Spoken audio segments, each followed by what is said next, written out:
I nobody കണ്ടു. ഇതിൽ പൃഥ്വിരാജ് പറഞ്ഞ പോലെ തന്നെ ഇതിൻ്റെ ആദ്യത്തെ ഫസ്റ്റ് ഷോട്ട് തന്നെ പടം എന്താണെന്ന് നമുക്ക് പറഞ്ഞു തരുന്നുണ്ട്. അതിൽ ഫസ്റ്റ് ഷോട്ട് തന്നെ അതിൽ കാണിക്കുന്ന ഒരു ബാങ്ക് റോബറിയാണ്. നമ്മൾ ഫസ്റ്റ് കാണുമ്പോൾ വിചാരിക്കും പൃഥ്വിരാജാണിത് ഈ റോബറി ചെയ്യാൻ പോകണമെന്ന് വിചാരിക്കും. പിന്നീട് നമുക്കത് ആ സിനിമ നമുക്ക് പറഞ്ഞു തരുന്നുണ്ട് എന്താണ് അതിൽ നടക്കുന്നത്. അത് കഴിഞ്ഞ് പിന്നെ അക്കിം ഷാൻ്റെ ക്യാരക്ടറിനാണ് പിന്നെ കാണിക്കുന്നത്. ഇതിലൂടെയാണ് പിന്നെ അങ്ങോട്ട് പോകുന്നത്. മൂവി കുറച്ച് ത്രില്ലിംഗ് ആയിട്ട് ആദ്യത്തെ ഫസ്റ്റ് ഹാഫ് ഗംഭീരമായിട്ട് മേക്ക് ചെയ്തിട്ടുണ്ട്. പിന്നീടുള്ള ക്യാരക്ടർ എന്ന് പറയുന്നത് ഇതിൽ എടുത്ത് പറയുന്നത് പാർവതി തിരുവോത്തൻ്റെയാണ്. പാർവതിയുടെ ക്യാരക്ടർ ഭയങ്കര കഷ്ടപ്പെട്ട് അഭിനയിക്കുന്ന പോലെയാണ് പാർവതിയുടെ ക്യാരക്ടർ എനിക്ക് തോന്നിയത് കണ്ടപ്പോൾ. പിന്നെ അതേപോലെ തന്നെ കുറേ കഥാപാത്രങ്ങൾ ഇതിൽ വന്നു പോകുന്നുണ്ട്. അത് കഴിഞ്ഞ് പിന്നെ മധുബാലി, കുറേ കാലത്തിന് ശേഷം മധുബാലിനെ ഒന്ന് സ്ക്രീനിൽ കാണാൻ പറ്റി. അതുപോലെ തന്നെ ശങ്കർ രാമകൃഷ്ണൻ, അതും വളരെ നന്നായിട്ട് ചെയ്തിട്ടുണ്ട്. പിന്നെ അത് കഴിഞ്ഞിട്ട് പിന്നെ വളരെ ഗംഭീരമായിട്ട് ഇൻ്റർവെൽ വരെ നമ്മളങ്ങനെ ത്രില്ലടിപ്പിച്ച് കൊണ്ടുപോകും. കുറേ ആക്ഷനും പിന്നെ ഈ റോബറിയായി ബന്ധപ്പെട്ട കുറച്ച്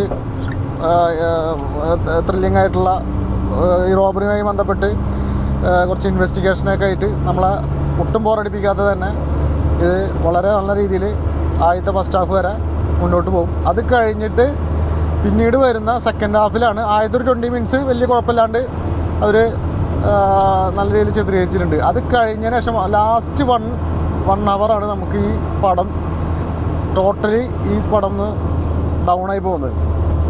അതുവരെ ഗംഭീരമായിട്ട് ഇവർ മേക്ക് ചെയ്ത് വെച്ചിട്ടുണ്ട്. ഇതിൽ അവസാനം ഇവർ ഈ നിസാം ബഷീർ കുറച്ച് ബ്രില്യൻസ് കൊണ്ടുവരാൻ ശ്രമിച്ചിട്ടുണ്ട്. ആ ഒരു 1 ഹവറാണ് ഈ പടത്തിന് ടോട്ടല് ഡ്രോബാക്കായിട്ട് വന്നിട്ടുള്ളത്. ബാക്കിയെല്ലാം വളരെ ഗംഭീരമായിട്ട് വന്നിട്ടുണ്ട്. മ്യൂസിക് ആയാലും പിന്നെ ബാക്ക്ഗ്രൗണ്ട് മ്യൂസിക്കൊക്കെ നല്ല രീതിയിൽ ഒരു ആക്ഷന് വേണ്ടിയിട്ടുള്ള എല്ലാവരും ഇതും ജെക്സ് ബിജോ ഇതിൽ ചെയ്ത് വെച്ചിട്ടുണ്ട്. പിന്നെ അതേപോലെ തന്നെ ആക്ഷനും വളരെ ഗംഭീരമായിട്ട് എടുത്തിട്ടുണ്ട്. ഇതിൽ ഡ്രോബാക്ക് എന്ന് പറയാനുള്ളത് ലാസ്റ്റത്തെ ആ 1 ഹവർ മാത്രമാണ്. ഇതിൻ്റെ ഡ്യൂറേഷൻ ഏകദേശം 2 മണിക്കൂർ 43 മിനിറ്റാണ് ഇതിൻ്റെ ഡ്യൂറേഷൻ വരുന്നത്. പിന്നെ അതേപോലെ തന്നെ അവസാനം ഇതിൽ വിജയരാഘവൻ്റെ ഒരു ക്യാരക്ടർ വരുന്നുണ്ട്. അത് വളരെ അതിന് ആവശ്യമില്ലാത്ത രീതിയിൽ ആ ഒരു ക്യാരക്ടർ ഇതിൽ ആവശ്യമില്ലാത്ത പോലെ തോന്നി. അത്രയും നമുക്ക് അത് ഭയങ്കര വെറുപ്പിക്കലായിട്ട് തോന്നി വിജയരാഘവൻ്റെ ഒരു ക്യാരക്ടർ. അവസാനമായിട്ട് നമുക്ക് ഒരു കുത്തിക്കയറ്റിയ പോലെ നമുക്ക് തോന്നി. അത്ര വളരെ മോശമായിരുന്നു. അത് അഭിനയമല്ല, ആ ഒരു ക്യാരക്ടർ ഇതിൻ്റെ ആവശ്യം ഉണ്ടായിരുന്നില്ല. പിന്നെ വിജയരാഘവൻ ലാസ്റ്റ് നമുക്ക് ചെയ്തിട്ടുള്ള എല്ലാ ക്യാരക്ടറും വളരെ നമുക്ക് എടുത്ത് പറയാവുന്ന രീതിയിലുള്ള ക്യാരക്ടേഴ്സ് ആയിരുന്നു ലാസ്റ്റ് ചെയ്ത് വെച്ചിട്ടുണ്ട്. എല്ലാ മൂവിയിലും ചെയ്തിട്ടുണ്ടായിരുന്നു. പക്ഷേ ഈ ഒരു മൂവിയിൽ ആൾക്ക് എന്ത് പറ്റിയെന്നറിയില്ല, വളരെ ഒരു മോശം ക്യാരക്ടറായിരുന്നു. അതിൻ്റെ ഒരു ആവശ്യമില്ല. ഈ സിനിമയിൽ ആ ഒരു ക്യാരക്ടറിൻ്റെ ഒരു ആവശ്യമില്ലായിരിക്കും. കുത്തിക്കയറ്റിയ പോലെ നമുക്ക് ഒരു ഫീൽ ചെയ്യും. അതേപോലെ തന്നെ ഇതിലെടുത്ത് പറയേണ്ട വേറൊരു ക്യാരക്ടറാണ് നിഷാദ് സാഗറിൻ്റെ. അത് കുറച്ച് സീനുള്ളൂ, അതും വളരെ ഗംഭീരമായിട്ട് ആൾ ചെയ്തിട്ടുണ്ട്. പിന്നെ അക്കിം ഷായും ഇതിൽ വളരെ ഗംഭീരമായിട്ട് തന്നെ ചെയ്തിട്ടുള്ളത്. ടോട്ടൽ ഓവറോൾ നോക്കുകയാണെന്ന് വെച്ചെങ്കിൽ ഒരു ഗംഭീര സിനിമ ആയിട്ട് നമുക്കൊരു തിയേറ്റർ എക്സ്പീരിയൻസ് തരേണ്ട സിനിമയായിരുന്നു. ആ അവസാന 1 ഹവറിലാണ് ഈ ടോട്ടലി മൂവിയുടെ ഒരു ഡ്രോബാക്കായിട്ട് മാറിയത്. അതുകൊണ്ട് തന്നെ ഈ സിനിമ നമുക്കൊരു നല്ലൊരു ടോട്ടൽ ഓവറോൾ ഒരു നല്ലൊരു എക്സ്പീരിയൻസ് അല്ല.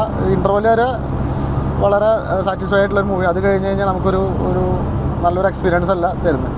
ഡയറക്ടർ ഖാലിദ് റഹ്മാൻ ഇതിലൊരു ക്യാരക്ടർ ചെയ്തിട്ടുണ്ട്. ഫസ്റ്റ് കുറച്ച് സീനുള്ളൂ, ഫസ്റ്റ് ഒരു 10 മിനിറ്റ് ഉണ്ടാവുള്ളൂ. 10 മിനിറ്റ് ഫസ്റ്റ് ആ സിനിമയുടെ ഒരു സ്റ്റാർട്ടിങ്ങിലാണ് ആളുടെ ക്യാരക്ടർ വന്ന് പോകുന്നത്. അത് വളരെ ഗംഭീരമായിട്ട് തന്നെ ആൾ ചെയ്തിട്ടുണ്ട്. ഇതിന് മുന്നേ നമ്മൾ കണ്ടിട്ടുള്ളത് മഞ്ഞുമ്മൽ ബോയ്സിലാണ്. അതിലും ആൾ നിർബന്ധിച്ച് പിടിച്ച് അഭിനയിപ്പിച്ചാണ് ആ സിനിമയിൽ. അതിലും വലിയ കുഴപ്പമില്ലാത്തൊരു ക്യാരക്ടറായിരുന്നു.